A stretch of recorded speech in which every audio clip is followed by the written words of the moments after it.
The bunker air hangs thick as congealed blood, the kind that clings to your lungs and reminds you. Breathing is a privilege, not a right.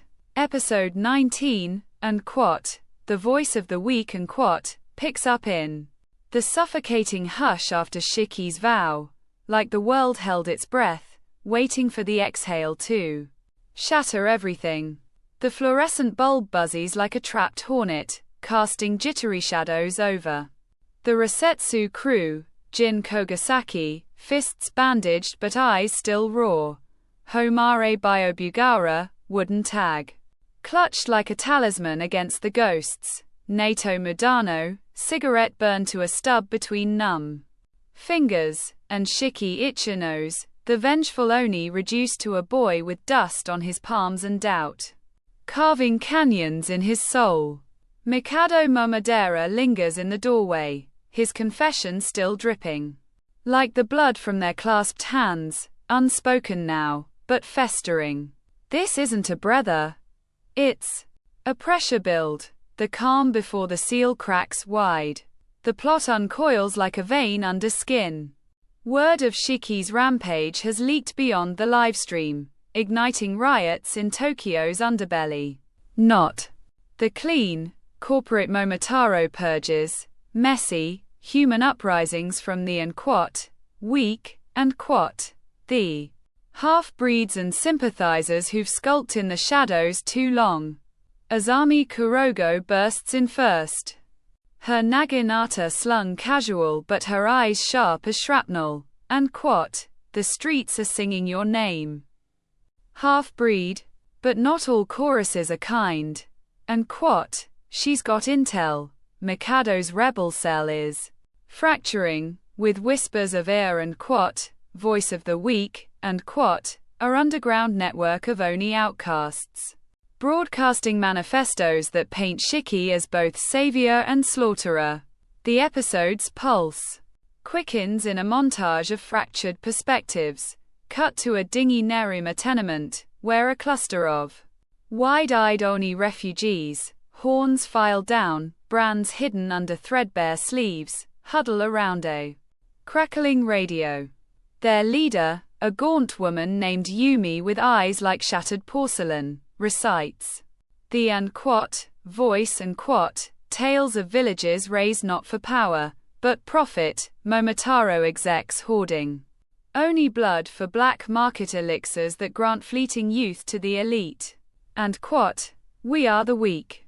They fear, and quote, she intones, voice trembling but steel-edged, and quote, because our silence was their throne, and quote, it's poetry laced with venom. And when she names Shiki, the boy who broke the sky, as their reluctant herald, the room erupts in a mix of cheers and sobs.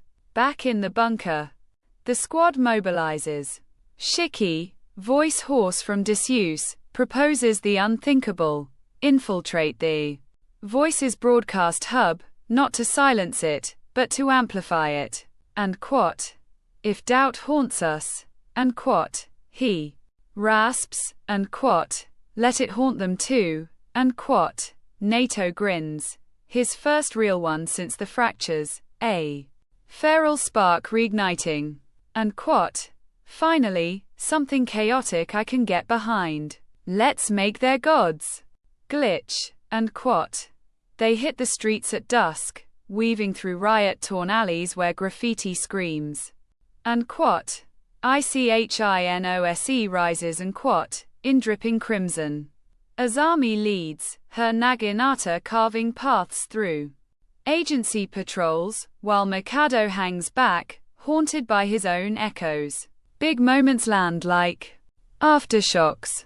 The centerpiece is a brutal, intimate clash at the broadcast site, a derelict radio tower pulsing with makeshift wards. Shiki's crew storms it, but it's no faceless muck rush. The defenders are the unquote, weak and quote, themselves, desperate Oni civilians turned fighters, their powers erratic flickers compared to Shiki's eclipse. 1. A kid no older than Jin, with budding horns and a slingshot loaded with cursed pebbles, forces Shiki to a knee, not with strength, but a plea, and quote, "You're us, but unbroken. Don't make us break you," and quote. It's the voice incarnate, cracking Shiki's resolve like thin ice. Jin charges in solidarity, his own stumps throbbing in phantom pain, only to grapple or defender who's his mirror, scarred, seething, screaming about her sister lost to and quote, re-education, and quote. Homare anchors the rear, her grapples gentle when they need to be, whispering encouragements in the chaos, and quote. We're not here to conquer. We're here to chorus, and quote. Naito's the wildcard, hacking the tower's signal mid-fight to splice Shiki's vow from last episode into the broadcast loop, and quote. I won't become their monster, and quote. Over footage of the helicopter fall. The airwaves crackle with it, rippling out to every hidden speaker in Tokyo. Momotaro command centers glitch, riots swell, and for one electric beat, the weak have a megaphone. Mikado steps up in the melee, his EI jutsu a blur of mercy kills, sparing the civilians, executing the embedded agency spies with a whisper, and quote. Your silence ends here, and quote. The vibe? It's a requiem for the voiceless, blending Arcane's undercity grit with Chainsaw Man's raw vulnerability. Every punch pulls, every shout heals a little. The episode crests on Shiki's raw broadcast hijack. Standing amid the tower's sparking consoles, eclipse dim to a glow, he speaks, not as the Oni, but the weak, and quote. They called us monsters to sleep at night. But monsters don't bleed doubt. We do.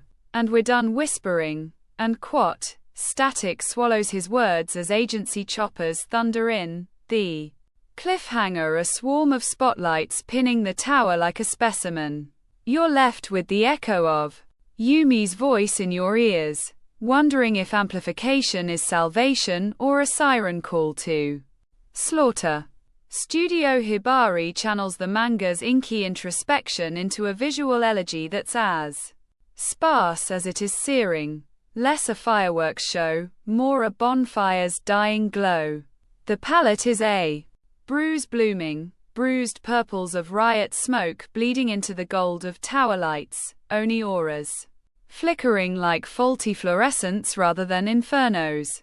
Yumi's tenement, a masterpiece of lived in despair, peeling wallpaper etched with faded seals, radio dials worn smooth by desperate fingers, shadows that swallow faces whole until voices drag them back.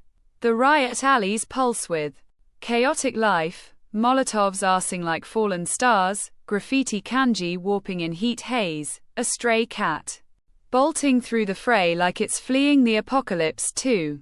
Animation shines in the subtleties.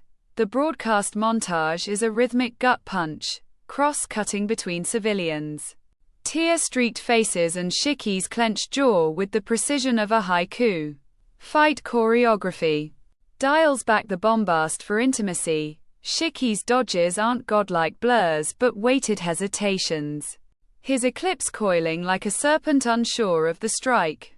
The kid's slingshot pebble, animated with heartbreaking whimsy, trailing a comet tail of weak curses that fizzles on impact, forcing Shiki's flinch to linger in frame. Naito's hack sequence pops with glitch art flair, signals fracturing into pixelated Oni masks that wink at Urushibara's folklore roots. Voice work elevates it all. Yumi's tremor isn't acted. It's felt, a rasp that hooks into your throat. That said, a soft shoulder tap. The cross-cuts in the montage occasionally blur emotional beats, jumping too quick between perspectives and diluting the raw intimacy of individual voices.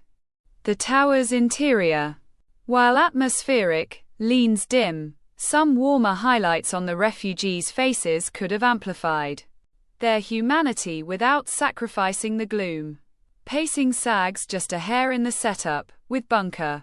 Lingering shots that border on repetitive after episode 18's restraint. Still, it's a triumph of tone. Hibari proving they can whisper as lethally as they roar, turning manga panels into a symphony of static and soul. God. Tougen Anki episode 19 is the kind of episode that doesn't just tug heartstrings. It yanks the whole damn harp. And quat, the voice of the weak, and quat, transforms doubt. From episode 18's paralysis into a weapon, handing the mic to the sidelined and making their whispers thunder. Shiki's evolution. Heart-wrenching. He's not conquering, he's communing. His broadcast a bridge from monster to mirror for every scarred soul in the shadows. The squad's unity. Fractures and reforms in real time. Jin's empathy-fueled fury, Homare's quiet ferocity, Naito's gleeful anarchy, Mikado's burdened grace. It's found family forging itself in the forge of Fallout. And Yumi. That porcelain-eyed firebrand steals the show. Her and quat, voice and quat, a manifesto that echoes real-world cries for the marginalized, wrapped in yokai fangs. I'm wrecked. In the best way. Obsessed with how this arc alchemizes trauma into testimony, shonen spectacle into social scalpel. The humor. Subtle stings, like Naito muttering and quat, amateur hour on the airwaves and quat. Mid-hack, a lifeline in the ache. Critiques are pebbles against this tidal wave. The emotional core is unassailable. Fingers crossed for the seal's shatter. Let the choppers bring not just blades, but betrayals from Mikado's cell. Spotlight Yumi and the weak. Give them arcs that bite back. Ramp the riots into revelation, and keep subverting strength with the soft power of solidarity. If Tougen Anki sustains this crescendo, it's not just peak fiction. It's a rallying cry. Cafe's got the radio tuned. What's your voice saying?